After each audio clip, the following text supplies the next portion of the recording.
Hey guys, tonight we step into the damp chill of medieval Ireland, where the first light of dawn doesn't so much welcome you as remind you that survival is optional. You probably won't survive this, but let's try. The thatched roof above your head leaks with every drizzle, smoke clings to the rafters, and the floor beneath your straw pallet feels more like swamp than home. So before you get comfortable, take a moment to like the video and subscribe, but only if you genuinely enjoy what I do here. We must hold fast to the faith And let me know in the handed down to us comments through where you're the tuning in ages, from even and amidst what the time it is for shadows of you. this fleeting world. It's always fascinating to see who's listening from around the world. Now dim the lights, maybe turn on a fan for that soft background hum, and let's ease into tonight's journey together. Your day begins before the sun is truly up. A rooster crows from somewhere outside, though you can't tell if it's yours or your neighbor's. They tend to wander freely. Inside, the fire in the hearth has dwindled to dull embers. The air bites at your skin. Cold mist leaks through cracks in the wattle and daub walls. Your first thought isn't breakfast or prayer. It's whether the fire can be coaxed back before frost seeps into your bones. You kneel, blow gently, and feed the embers dried rushes.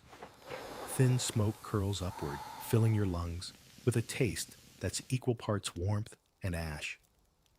Around you, family members stir. Children whimper, shoving closer to their mother for heat. The hut is one room, one life compressed into mud and timber. Privacy doesn't exist. Everyone sees, hears, and smells everything. The single space holds your sleeping mat, a cooking hearth, a few tools, and if luck is on your side, a pig or two tucked in for extra body heat.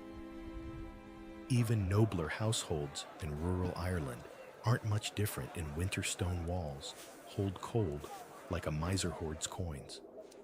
The smell of damp wool clings to you. Your only tunic, woven from rough fibers, scratches against your skin. It's heavy with last night's smoke and yesterday's sweat. You reach for your cloak, also wool, also damp, but at least it shields against the morning chill. Linen shifts exist, though owning one feels like a luxury. Clothing isn't about fashion here. It's about not freezing to death before spring. Step outside, and the Irish dawn greets you with gray skies. The air carries the tang of peat smoke and wet earth. Fog curls low across the fields, shrouding scattered huts like they're half-forgotten secrets. In the distance, a church bell tolls faintly, a reminder that the church watches even in these wild lands, its voice louder than the crow of any rooster. For women in medieval Ireland, this first hour is the heaviest. You're expected to tend both hearth and kin before the men even consider the fields. Grain porridge must be stirred, rushes swept aside, children dressed, animals fed. Your hands are cracked from cold and lie, but you keep moving. Historians still argue whether women in rural Ireland had more freedom compared to their English or French counterparts, but freedom doesn't warm fingers or feed children. Survival is the real law here, harsher than any Brian judge. The Irish legal codes written by monks and scholars insist that women carry dowries, settle disputes, and remain under male guardianship. Yet in the raw morning light, the law feels distant. What matters now is whether you can scrape enough oats together for breakfast, whether the well water hasn't frozen solid, whether today's chores will end before the sun dips again. Scholars may write about cattle fines and kinship obligations, but you're mostly worried about whether the pig will escape through that gap in the wall again. Your breath steams in the air as you bend to fetch water. The bucket feels heavier than it should. Mud squelches underfoot the earth, refusing to dry, even after days without rain. The land itself is damp and stubborn, much like its people. Across the field, your neighbor waves, her cloak pulled tight, a bundle of rushes under her arm. She's already gathering bedding for the floor, knowing it will need replacing before the lice take over completely. Survival here isn't just about braving the weather. It's about constant little battles against filth, hunger, and cold. The sounds of the morning build slowly. Cows low from their pens. A dog barks at nothing. Children chatter as they squabble over scraps of bread. It's noisy, chaotic, and oddly comforting. Life here doesn't pause. It scrapes forward even on mornings when the frost seems intent on killing everything that breathes. Imagine it in modern terms. This isn't the gentle ring of an alarm clock.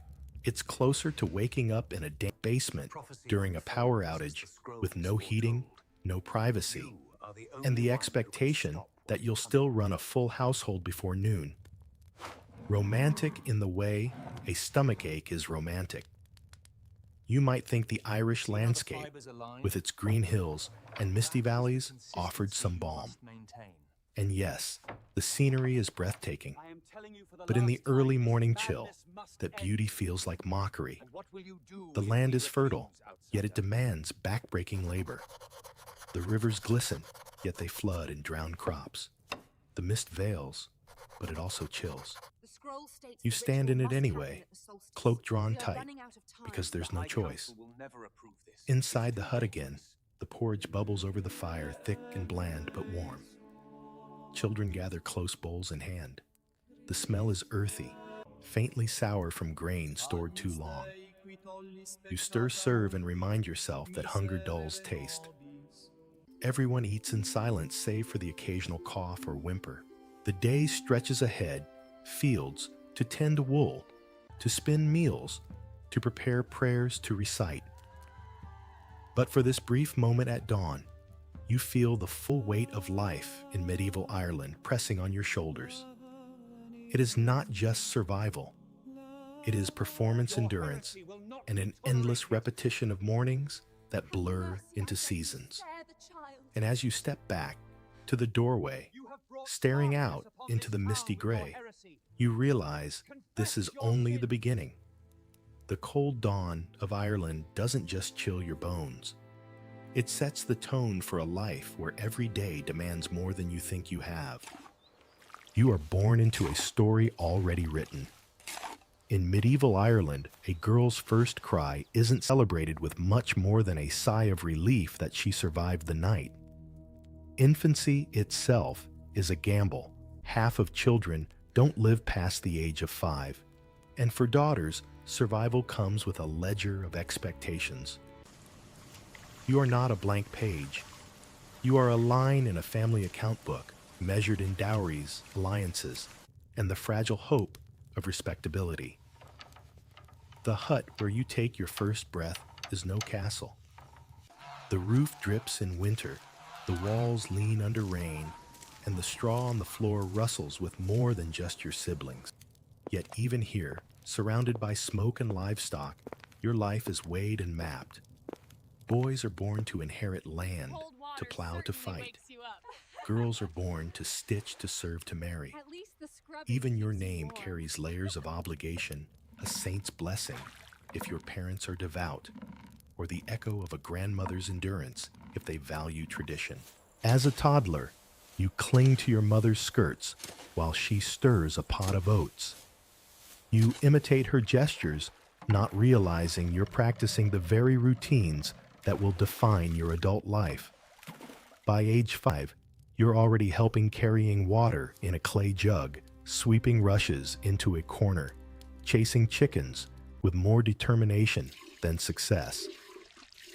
Childhood is short. You're trained in survival, not in play. Historians still argue whether girls in Gaelic Ireland had slightly more independence than their English counterparts.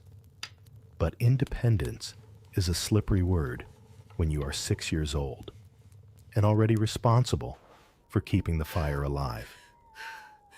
Your father looks at you differently than he looks at your brothers. For them, he imagines future warriors, perhaps raiders sailing across the Irish Sea. For you, he imagines cattle, not the ones you will herd, but the ones he will receive when you are wed. The Brayan laws, Ireland's native codes, value women through the lens of exchange. A woman's worth is measured in cows' land parcels or silver.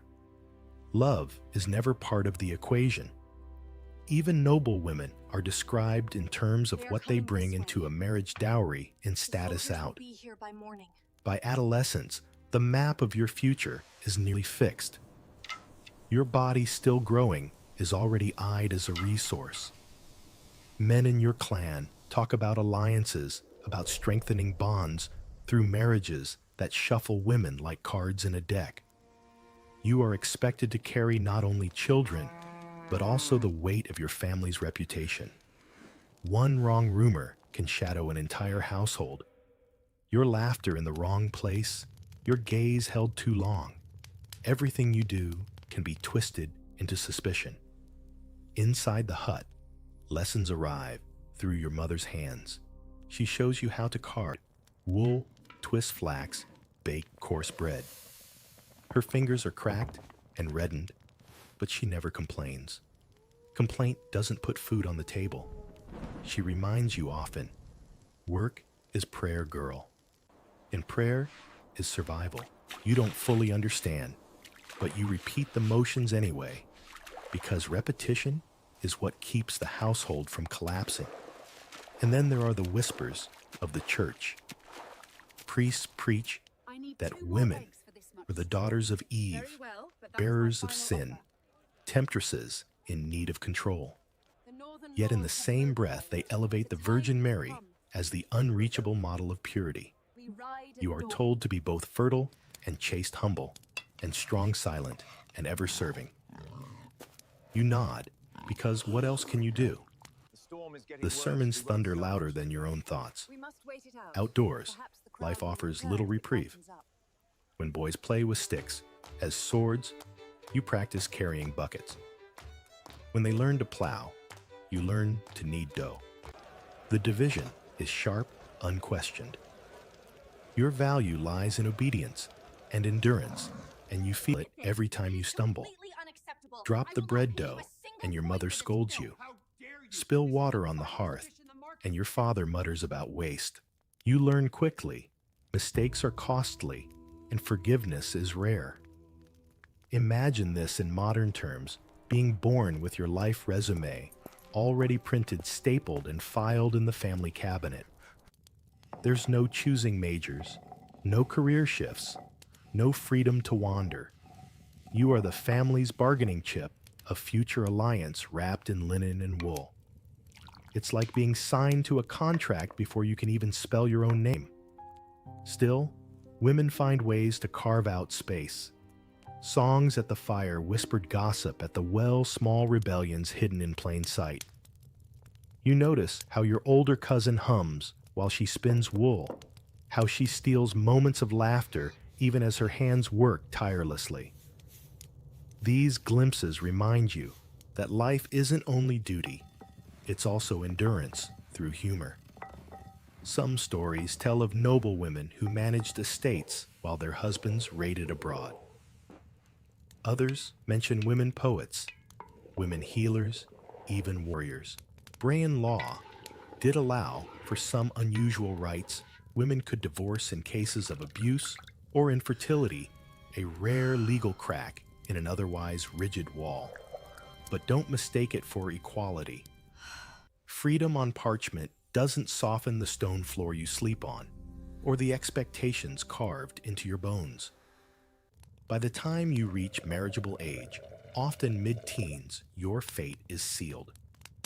You will be offered exchanged bound to a man who may see you as help, as property, or as little more than another tool in his household. You may be fortunate and marry someone kind, or you may find yourself tied to cruelty with no way out. Either way, your family will expect gratitude because to them, your marriage is proof you fulfilled your role. And yet as you stand in the doorway of your hut one evening, staring out at the rolling Irish hills, you feel something else stirring. No, tell me, what did you see? The land itself It must whispers of remain a secret resilience. between us. The wind carries stories older than the church, older than the law's stories of goddesses and warrior queens who once walked here. You may not be destined to wield a sword, but you know somehow that your life, hard as it is, will ripple beyond the boundaries drawn for you. The expectation is heavy, yes, but so are you. And tomorrow, when the rooster crows and the fire needs tending, you will rise again, carrying those unyielding expectations like stones in your apron. Because that's what survival demands. The weight of dowries sits heavier than any cloak you could wear. From the moment you are born, your worth's tallied not by your laugh, your wit, or even your strength, but by how many cattle your father can promise in your name. In medieval Ireland, women are not only daughters or sisters, they are ledgers, exchanges, obligations dressed in wool. A dowry is more than property. It is destiny. Imagine being told that your future husband is already half chosen because your family owns a certain number of cows. The Brehon laws, Ireland's ancient legal codes, are precise about this. Marriage isn't just a union of hearts. It is a contract of livestock. A man gives cattle as a bride price to the woman's family, and she in turn is expected to bring property goods or sometimes land as her contribution. The marriage is sealed less by vows and more by the clink of a deal. Romantic only if you find auctions romantic. As a young girl, you overhear these negotiations long before you understand them. Your father mutters numbers with neighbors over mugs of ale, 3 cows, maybe 4. She's strong. She can spin well. Your mother sighs, calculating what linens she might sew as part of your trousseau. You sit quietly, hands busy with flax, pretending not to listen, but hearing every word. Your life is being priced out while you are still practicing braiding your hair. The dowry isn't only about wealth. It is about security, or the illusion of it. A woman who enters marriage without a respectable dowry is vulnerable. Her husband may treat her as lesser. Her in-laws may mock her, and her children may carry the sting of being born from a cheap alliance. The cattle you carry on your name become a shield, flimsy, though it is against scorn. Without it, you are nearly invisible. Historians still argue whether women in Ireland had more control over their dowries than elsewhere in Europe. Some Brehon texts suggest women retained ownership of the goods they brought into marriage. On parchment, this looks promising. In practice, the man often held the purse strings, the plow, and the authority. Paper rights don't light the hearth when your husband decides otherwise. Dowries also chain you to your family's fortunes. If your kin are poor, your marriage options shrink. You may end up wed to an older widower simply because he will accept fewer cattle in exchange.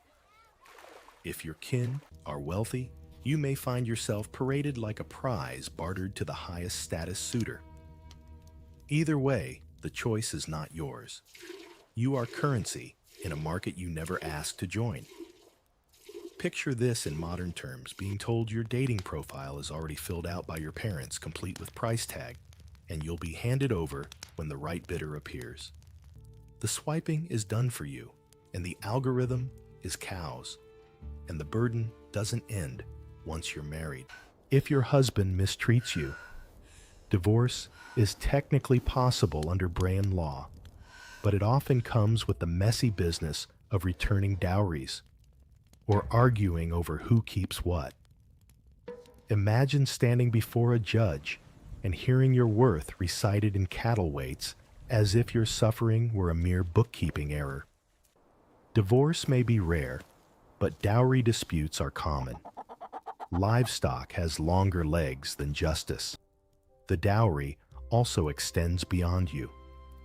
Should you die young, and chances are high, you leave behind not only your children, but also your dowry, tangled in legal knots. Brothers squabble, uncles frown, priests murmur. Your body isn't even cold before your name is dragged into disputes over who gets which cow. You may be remembered not for the songs you sang or the children you cradled, but for the property you once carried into marriage. Yet amid the weight, there are flickers of irony and resilience. Women know how to bend rules. A clever bride might smuggle in a personal token, an embroidered cloth, a brooch, a silver ring that remains truly hers. She might whisper to her children about which cow was hers, passing down a sense of agency, even where the law denies it. Some women, widowed with no sons, even reclaim portions of their dowries and manage estates in their own names, wielding cattle as power rather than burden. These are exceptions, but they exist like sparks in the gloom. The church, of course, complicates everything. Priests frown at marriages arranged purely for cattle and status-urging unions under God's blessing. But even they can't ignore the practicalities. Blessings don't plow fields. Sermons don't fill bellies. A marriage without a dowry is seen as reckless, unblessed by both law and custom. And so the sermons thunder, but the cattle still move. You might laugh bitterly at the absurdity of it all. Imagine modern wedding planners advertising packages like 2 cows, 1 acre free psalm, sing included. Yet for medieval Irish women, the humor is survival. You joke about it at the well, with your friends rolling your eyes at which neighbor has been promised to which dull-eyed farmer. Behind the laughter, though, is the ache of knowing your turn is coming. The day of your betrothal arrives quietly. There is no grand gown, no choice of rings. There is instead a gathering of men at the hearth, voices low, contracts, spoken cattle counted. You sit in the corner, hands folded, face composed. Your mother squeezes your arm, her silence both comfort and warning. When the bargain is struck, you are told, not asked. Tomorrow, you are to be married. Tomorrow, you will carry your dowry to another hearth, another family. Tomorrow, your worth is transferred like goods on a cart. And as the fire crackles low, you feel the weight not only of wool and smoke, but of centuries of expectation. A dowry may be cattle, but for you, it is chains. Yet you rise because that is what you have been trained to do. And in the dark corner of your heart, you wonder whether survival means carrying the burden or learning to twist it into a weapon of your own. You step inside a peasant hut, and the first thing that hits you isn't the sight, but the smell. Smoke-damp earth, wet wool, and a faint animal musk curl into your nostrils like an unwanted guest. This is the heart of medieval Irish life, not the castles you imagine from Hollywood films, but low huts of wattle and daub roofs of thatch and a floor that never quite stays dry.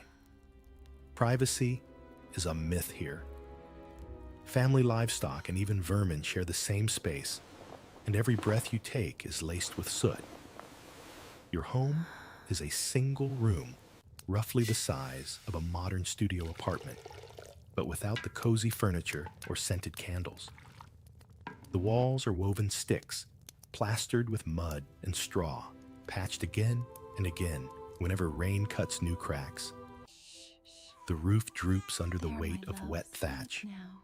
When it storms, and in Ireland it often storms, water seeps down the walls and drips on your bedding. The floor is just dirt compacted by countless footsteps softened into mud by spills or frozen stiff in winter. Rushes or straw are scattered over it. but these quickly rot, becoming breeding grounds for lice, fleas, and whatever crawlers you'd rather not name. Your bed, if it deserves that title, is a sack stuffed with hay flattened by months of use. It smells of sweat and livestock, and you share it with siblings. Sometimes parents, sometimes even a goat pressed close for warmth. Sheets, none. A blanket is wool, if you're lucky, animal hide if you're not. Imagine lying down each night with the distinct possibility of rolling onto a sharp stalk, a flea bite, or a snoring cousin. Sweet dreams indeed. The hearth dominates the center. A crude fire pit, encircled by stones, it serves as stove heater and light source. The smoke has no chimney to escape through. It lingers in the air, stinging your eyes, blackening the rafters, and clinging to your hair. Step outside and anyone can smell your house on you. But inside, smoke doubles as pest control, driving off fleas and flies. Every inhale is both curse and cure. Meals come from this hearth, too. Porridge of oats or barley bubbles in an iron pot, simmering for hours, thick as paste. Sometimes vegetables or scraps of meat are added, but often it's the same gloopy pottage day after day. The fire never fully dies. To let it go out means spending an eternity with flint steel and damp twigs, coaxing new flames in the morning chill. Families bank the fire at night, covering embers with ash to keep them alive till dawn. Wake to find the hearth cold, and you might curse loudly enough for even the saints to flinch. And then there are the animals. Cows, pigs, chickens. They don't stay politely in barns. In winter, they come inside. Their warmth is useful. Their noise, less so. Imagine trying to sleep while a pig snores louder than your uncle, or being woken by a hen hopping onto your blanket.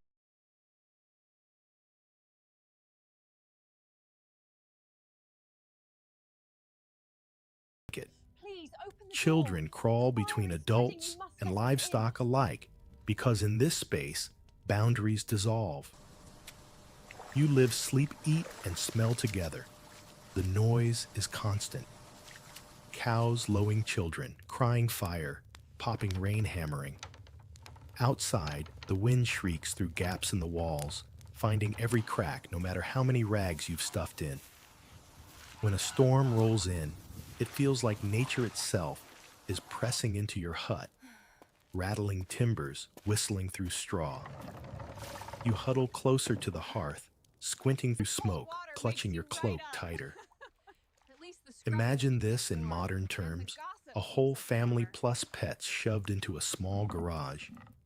No windows, no ventilation, and one campfire in the middle that doubles as heater stove and health hazard.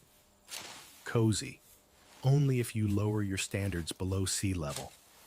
And yet this hut is survival. It shields you from wind, from wolves, from endless rain. You learn to patch leaks, to stomp mud down into sturdier flooring, to scrape smoke-blackened rafters.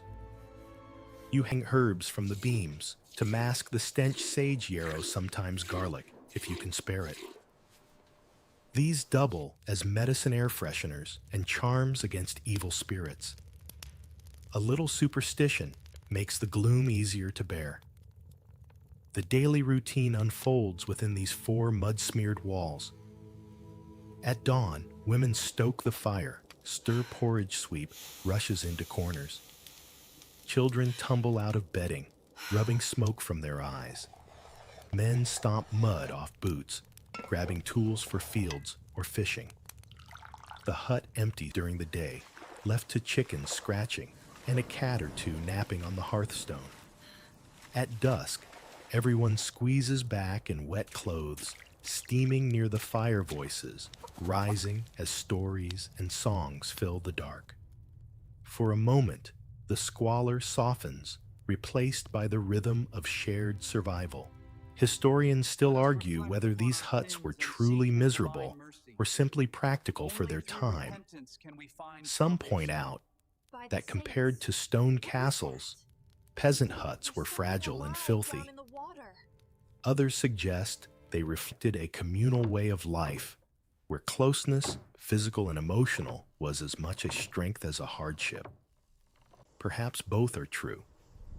What's certain is that life inside was brutal in its simplicity: no insulation, no privacy, no escape. The hearth might also serve as courtroom and council chamber. Disputes between neighbors are discussed here. Contracts are whispered over smoke. A marriage agreement might be sealed with a shared mug of ale by the same fire that cooks your dinner. The walls hear everything, though they tell nothing. In winter, when nights stretch endless, the hut becomes your whole world. The outside is dark, freezing unsafe. Wolves, prowl raiders may strike spirits are whispered about. Inside, you curl together with family and livestock, breathing in smoke, shivering under wool, whispering prayers. Each night survived feels like a victory. Each morning you wake still alive feels like a miracle. If you step back and look at it from today's world, the hut is both cage and cocoon. Brutal, yes, but also intimate. How much for the wheat? Every cough, every laugh, every whispered prayer is shared. You are never alone. And perhaps that is the one small mercy in a life where comfort is scarce and hardship abundant. So when you think of medieval Irish women, don't picture them only in castles or cloisters. Picture them here in low huts of mud and straw, waking before dawn, tending fire, and family in smoke-thick air, stitching survival out of squalor. Picture them carrying not just dowries or expectations, but the relentless labor of keeping a hut alive through another brutal night. Because in medieval Ireland, the hut is not just a building. It is a battlefield against cold hunger and despair. And women fight that battle daily with nothing more than rough wool-cracked hands and stubborn hearts, dress that scratches and freezes.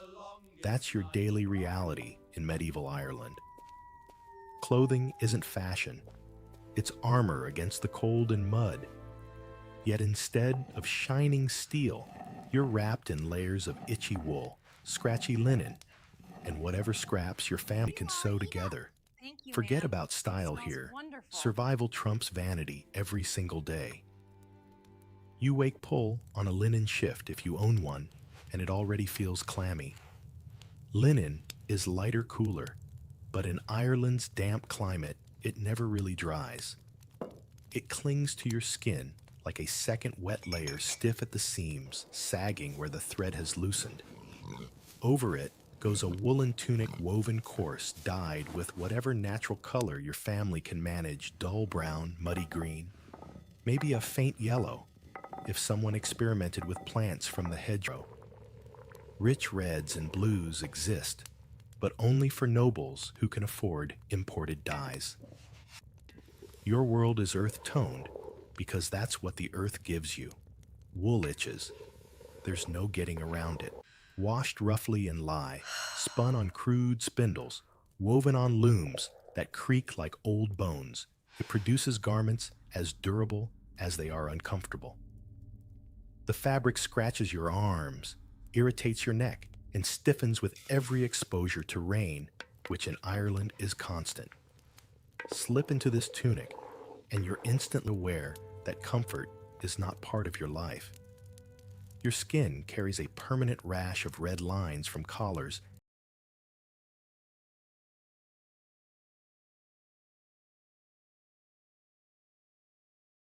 and seams rubbing raw.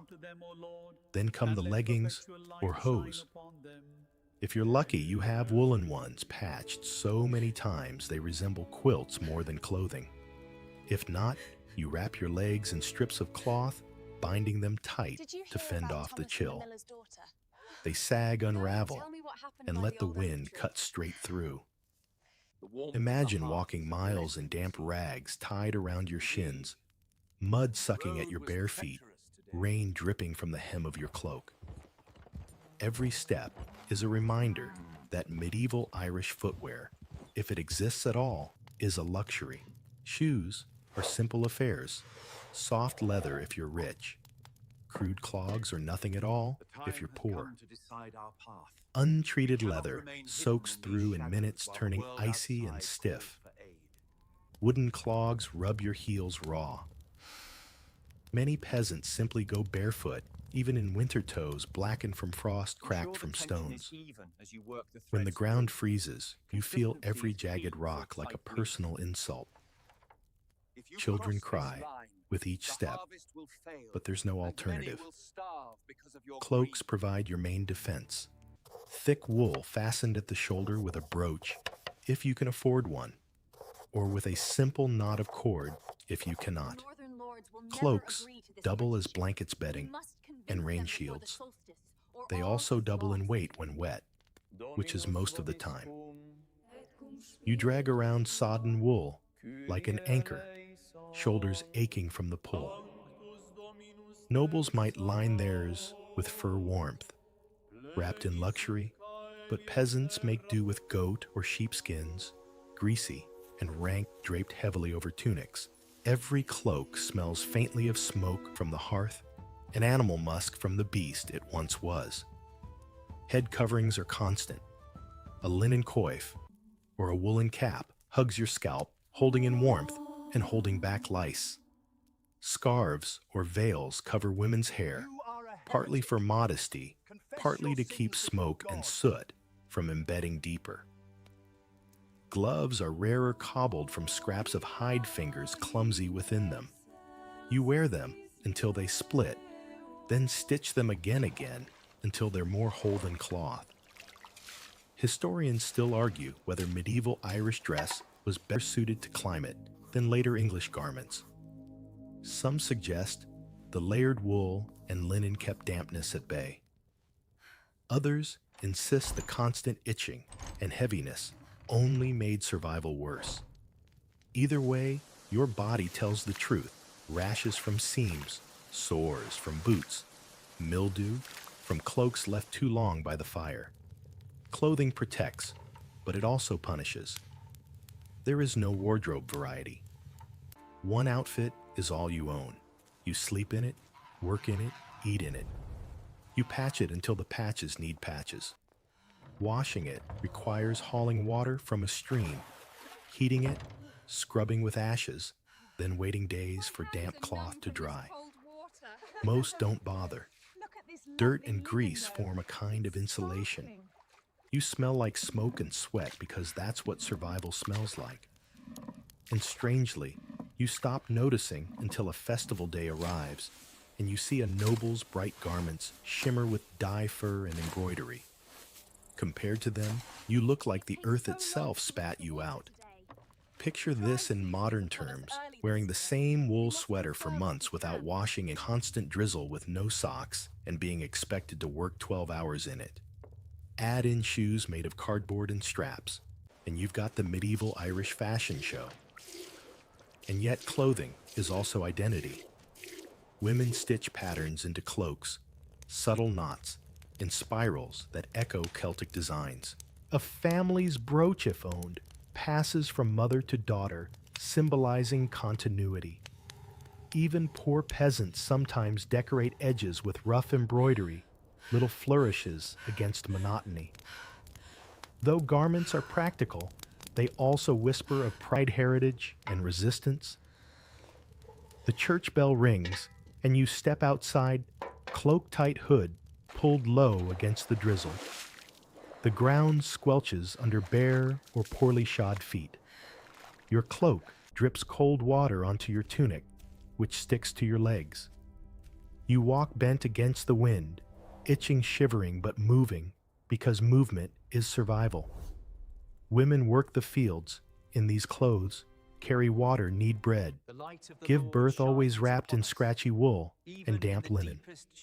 At night, when you huddle in the hut, you don't strip down. Clothing is too precious. It's blanket and shield as much as garment. You sleep in it, pulling cloak over cloak. Children pressed against you. In the morning, you wake in the same outfit, stale with sweat, stiff with smoke, but still wearable. If the clothing itself feels like punishment, remember this, it also saves lives. A peasant wrapped in wool survives the wind better than a noble wrapped only in silk. It may itch, sag, and stink, but it holds warmth just enough to keep death at bay. Your rash is a badge of survival, your frayed cloak a silent victory against winter. So when you imagine women of medieval Ireland, don't picture lace or silk. Picture rough wool tunics, patched hose, bare feet caked in mud cloaks smelling of goat and scarves hiding smoke-stained hair. Picture garments that scratch and freeze yet carry women through childbirth, famine, and endless labor. Because clothing here isn't beauty, it's burden shield and testament all in one. Cooking at the hearth. The phrase sounds warm, almost cozy, like the image on a postcard firelight, flickering pot, simmering family gathered around. But in medieval Ireland, it is nothing of the sort. The hearth is smoke-sore eyes, aching backs, and endless labor, all carried on the shoulders of women. It's not comfort. It's survival dressed up in ash. The hearth sits at the center of the hut, a circle of stones or a shallow pit gouged from the dirt floor. There's no chimney. Smoke drifts upward, swirls in the rafters, and settles back down like an unwanted guest. Every meal is a choking, eye-watering affair. Your hair smells of soot. Your tunic holds the stench. The hut itself becomes a smokehouse, fumigating fleas and lice, but blackening your lungs in the process. Children cough through meals, but no one questions it. Breathing smoke is as natural as eating porridge. You crouch low over the fire hands, raw from lye and frost. Sparks jump, threatening your cloak. You stir the iron pot, hanging from a hook or balanced on stones. Inside pottage bubbles the eternal stew of medieval Ireland. It is not a recipe. It is a process. Barley, oats, beans, if fortune smiles, maybe cabbage or onion all dumped together. Fresh ingredients are rare. Instead, you keep adding scraps to yesterday's stew until it resembles mud. Some days it tastes of cabbage, other days turnip. Always it tastes of smoke. Meat is a festival luxury, not a daily reality. Unless your family is wealthy, you rarely taste pork or beef. Chickens are worth more for eggs than for slaughter. Milk, when cows aren't starving, is turned into sour cheese or butter. For the most part, your diet is porridge and bread so dense and gritty, you risk breaking a tooth. Some loaves are bulked with acorns or pea flour gritty with husks. You gnaw anyway because hunger drowns complaints. Water is a danger. Wells and streams teem with disease. So you drink ale, weakly fermented, brewed in the same smoky hut. Even children sip it. It dulls, thirst fills the belly, and keeps death at bay for another day. In winter, the ale grows sour. You drink it anyway. Survival does not care about taste. Cooking is not just about food. It is about labor. From dawn, women grind grain with quernstones, 2 heavy slabs rotated endlessly.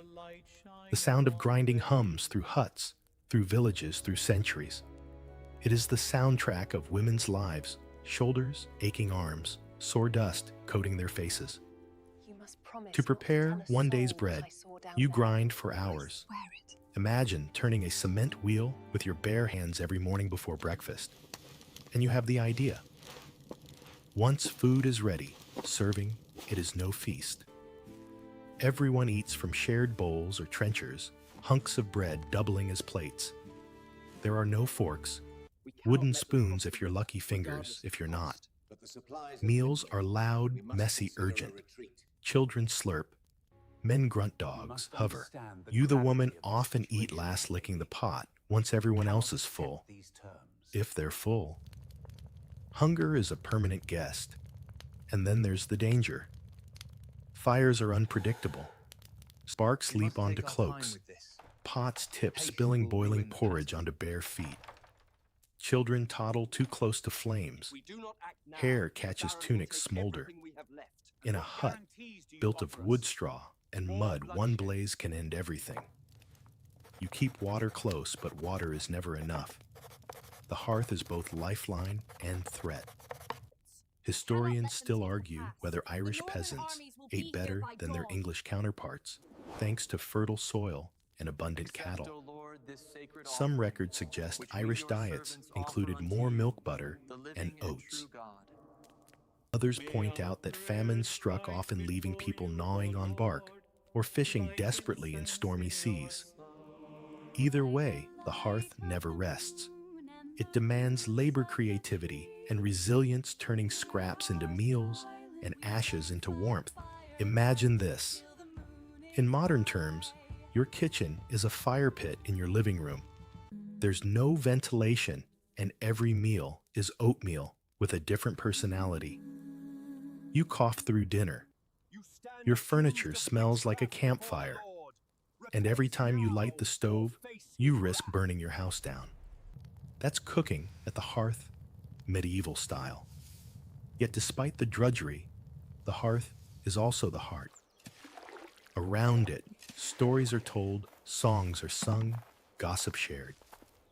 Children fall asleep to the hiss of embers. Women whisper prayers over pots, asking saints to stretch thin grain into enough for another day. Please, take the child to safety. Men thaw stiff fingers near flames after working I cannot fields. leave you behind. The fire is both torment and comfort, an exhausting companion you can't live without.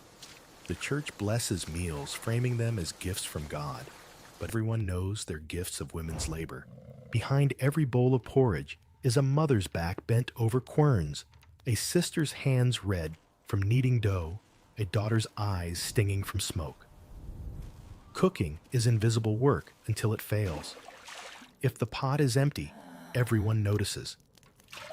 In wealthier homes, the hearth grows grander, but no less smoky. Freezing today. Castles boast vast kitchens, spits turning whole pigs, pots bubbling with imported spices. Women there oversee servants, but even then, the work is relentless. For most, though the castle feast is a story told by travelers, a glimpse of a world beyond reach. Your hearth is smaller, poorer, harsher. Still small, joys sneak in. A handful of berries sweetens pottage. A neighbor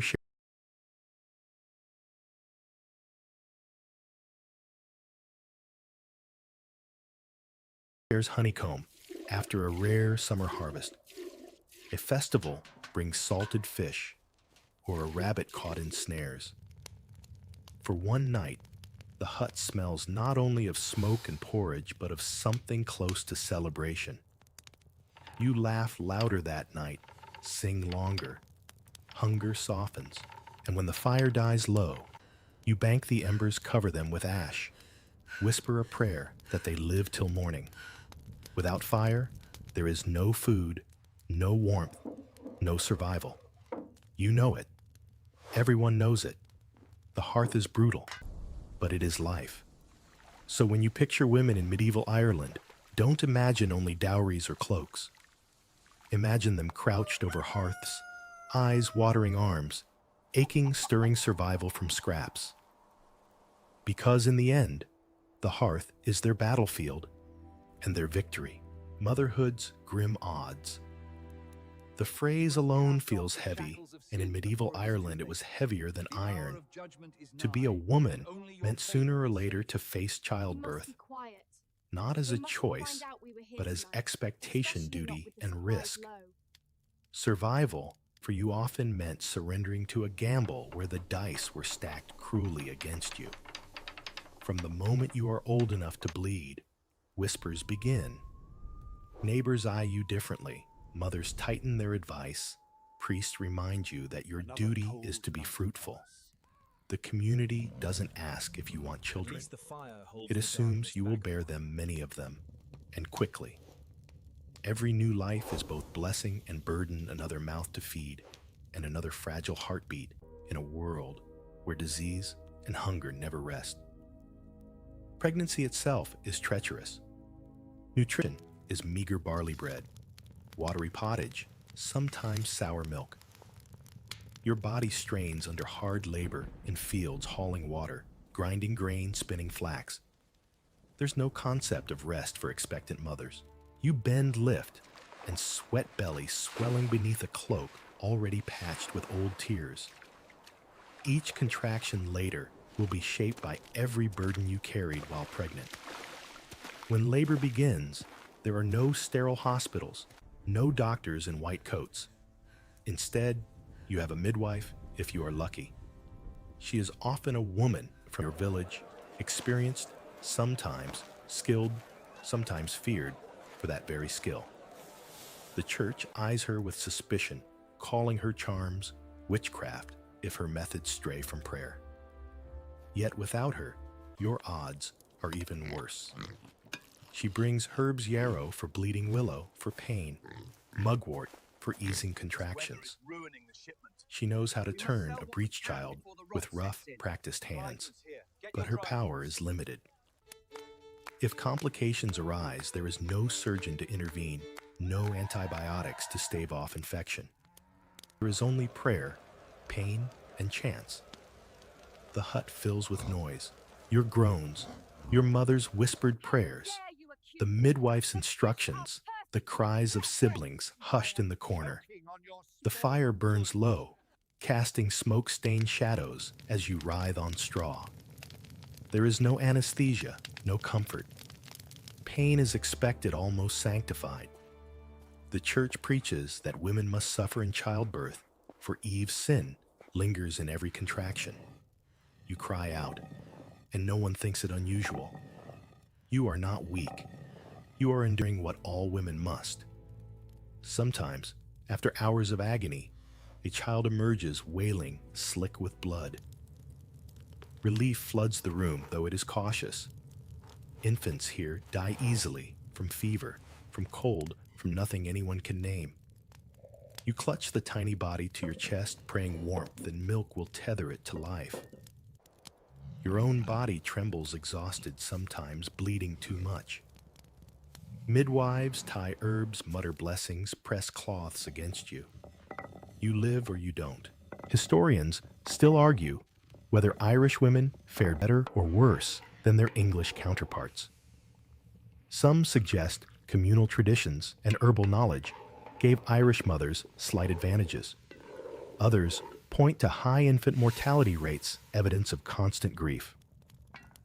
Either way, the odds are grim. A woman may bear 10 children and bury half.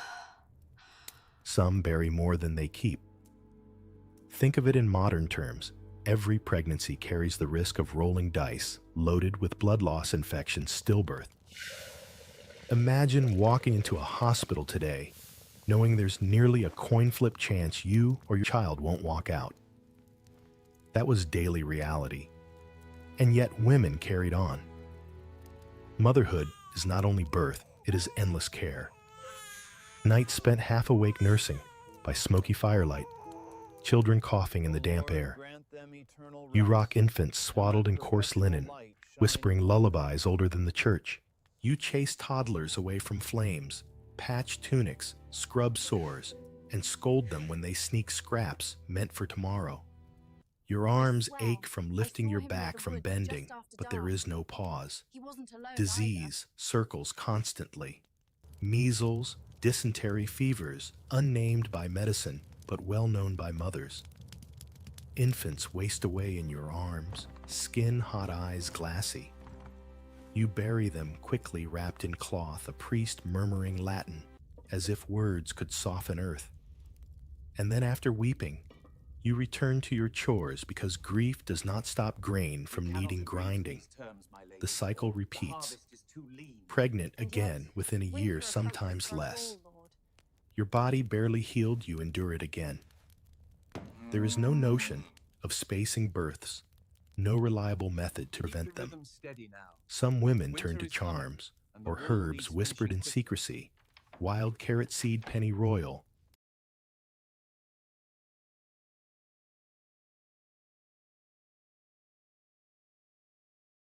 bitter teas brewed in defiance of priests.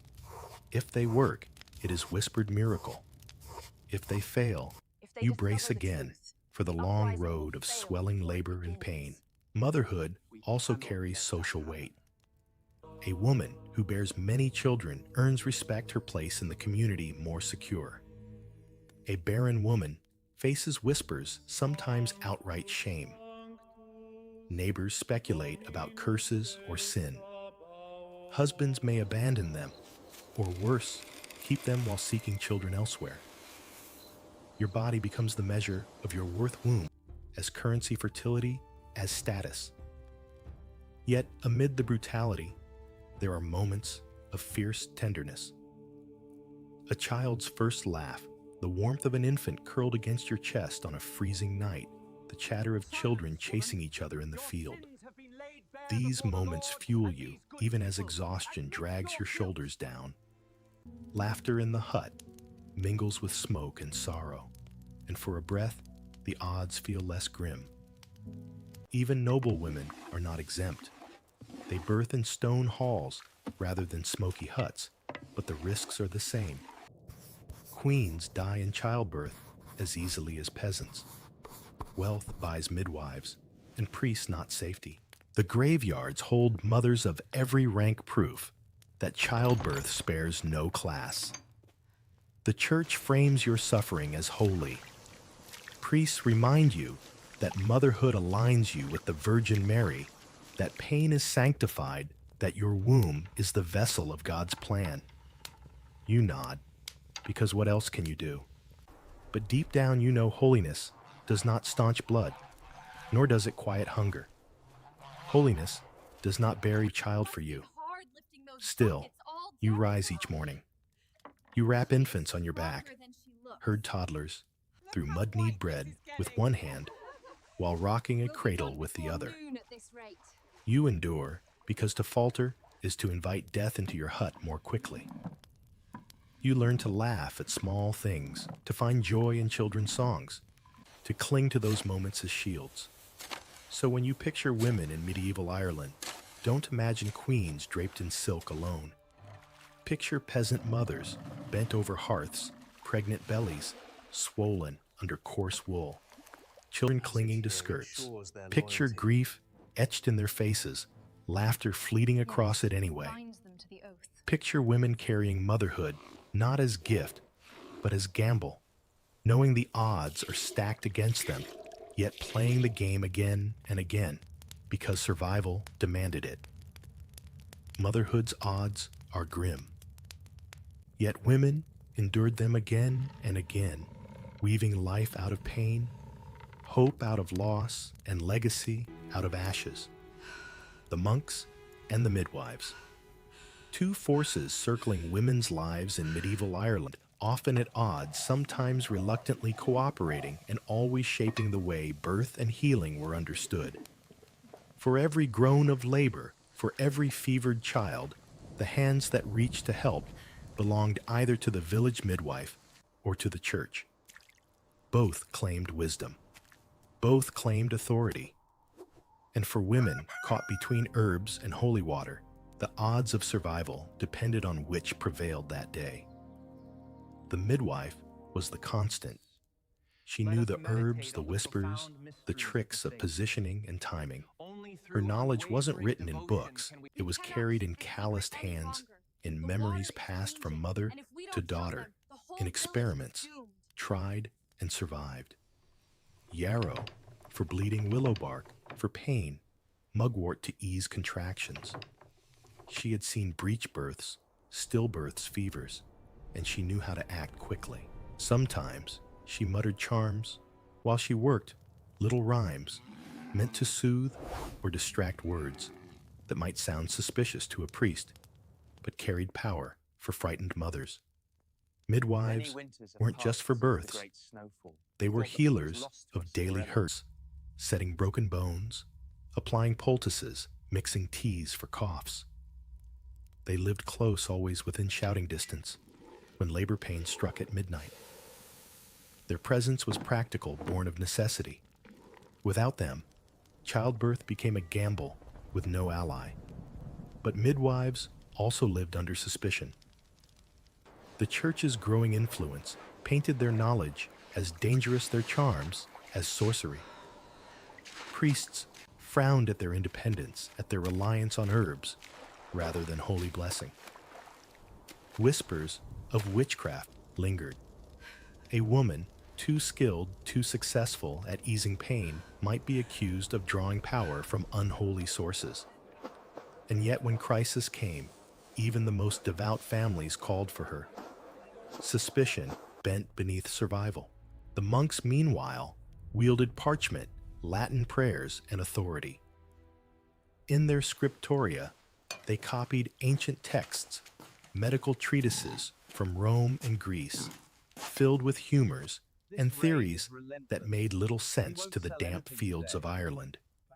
They preached that illness came from imbalance of blood phlegm, black bile, and yellow bile.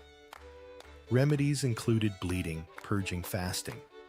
For women, advice often boiled down to pray harder or submit with patience. Their remedies were rarely practical in smoky huts where children coughed and women bled. And yet monasteries held power. They brewed herbal tonics, distilled strong ales, grew physic gardens with mint, sage, fennel, and rue. Some monks did learn healing through study and experiment, and their remedies sometimes worked. Pilgrims came seeking cures, touching relics of saints, hoping divine power might succeed where midwives and herbs faltered. The church claimed healing as miracle medicine as prayer. For women, this meant a tension. Call the midwife and risk whispers of pagan charms. Call the priest and risk being told your suffering was holy punishment. Often both were called. A midwife might press a poultice to a wound while a priest sprinkled holy water, each pretending not to notice the other. Survival made strange partnerships. Imagine this in modern terms: giving birth at home with your neighbor, helping, while a doctor peers in disapprovingly from the doorway, muttering Latin sprinkling bottled water and telling you the pain is spiritually necessary. That was the tug-of-war women endured. Historians still argue whether midwives or monks provided better care. Some point to records of women surviving childbirth under midwives' hands.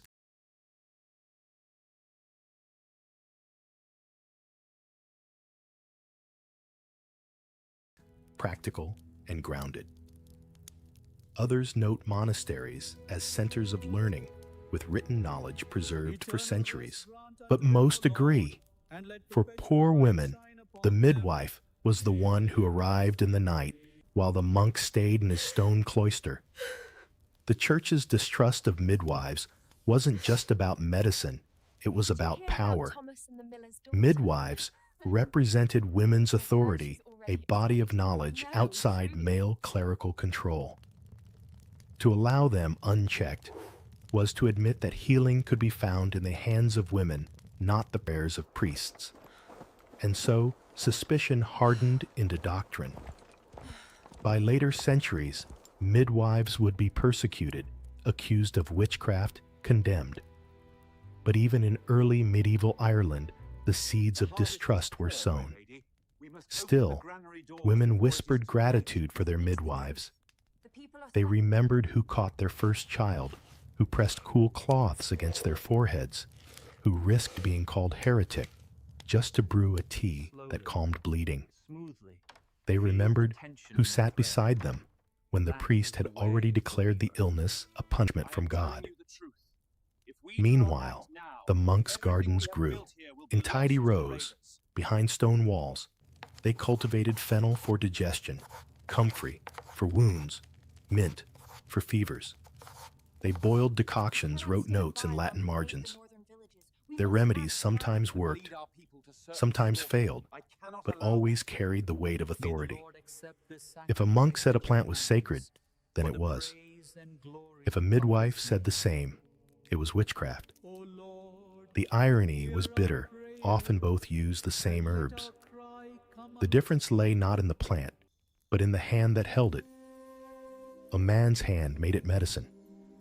A woman's hand made it dangerous. You, as a woman in medieval Ireland, stood in the middle of this tug. In childbirth, you clutched the midwife's hand, whispering with her through pain, while priests mumbled prayers outside.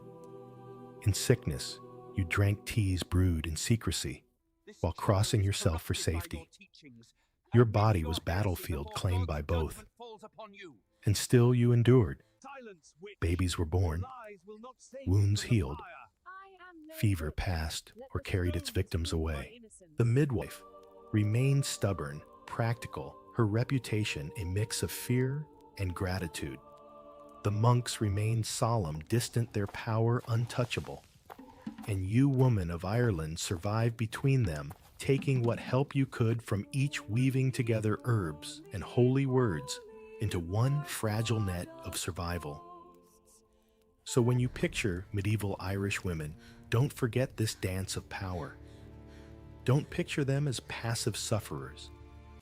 Picture them calling midwives in the night, whispering prayers to saints while swallowing teas of yarrow and willow. Picture them caught between monks and midwives, between authority and necessity, between suspicion and survival. Because in that tug of war, women carried not just children, but the fragile thread of life itself. Work from dawn to dusk. That is the rhythm of your life in medieval Ireland, and there is no pause button, no weekend reprieve. From the moment you rise with the crowing rooster until the last ember dies in the hearth, your body is in motion.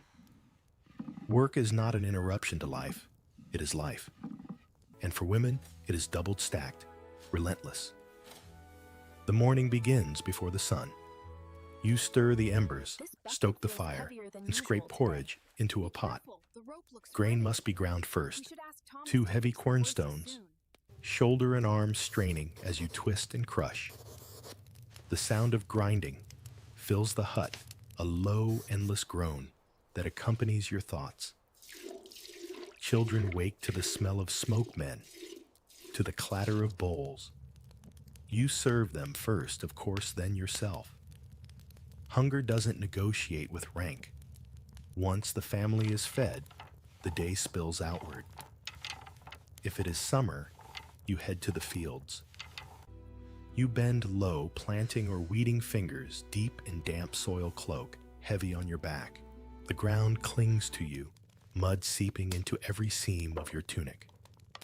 The Irish climate mocks you when it is not raining. It is threatening to rain. You wipe water from your eyes and keep digging. Every handful of seed you scatter is hope tossed into mud. Winter doesn't free you either. Fields rest, but chores multiply indoors.